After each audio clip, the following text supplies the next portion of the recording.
খোলাভাবে বলতে চাই যে আমরা চোখে যা দেখি সেটাই আসলে সত্য।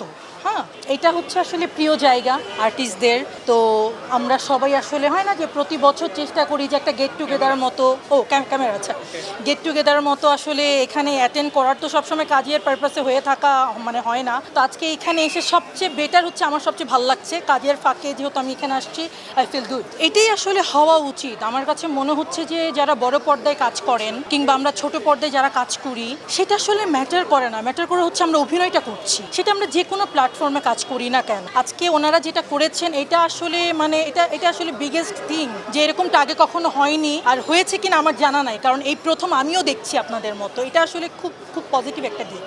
দেখেন, ফিল্মে তো কিছু অনুদানের ছবি দেয়, সেটা আসলে যথেষ্ট না আমার কাছে মনে হয়। কারণ আর সবচেয়ে বড় থিং যেটা, আমাদের বাংলাদেশে হল একদমই নাই। যদি সরকার থেকে আসলে কোনো ফান্ডিংয়ের জরুরি হয়, সেটা আপনি কোথায় কাজে লাগাবেন, সেটার জন্য আসলে দরকার হল। জীবন অবাক না করলে কে করবে? 28% মিল্ক ফ্যাটের অবাক করার সাথে ফ্রেশ মিল্ক পাউডার। জীবন অবাক করুক প্রতিদিন। আপনি যদি ধরেন 5 কোটি টাকা দামের একটা ফিল্ম করলেন, সেটা যদি আপনি মানুষকে না দেখাতে পারেন, সেটা আসলে কোনো আসলে লাভ নাই।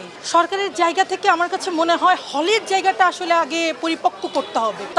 তা না হলে আসলে বাজেট দিয়েও লাভ হবে না। তা নাহলে বাজেট দিয়ে আপনি কোথায় দেখাবেন? আপনি আমাকে ডিপ্লোম্যাটিক প্রশ্ন করেছেন, এটার সাথে আসলে রাজনীতিও জড়িত। সো আমি আসলে শিল্পী মানুষ, আমি একদম ওই মানে গভীরে যেতে চাই না। আমি একদম খোলাভাবে বলতে চাই যে আমরা চোখে যা দেখি সেটাই আসলে সত্য।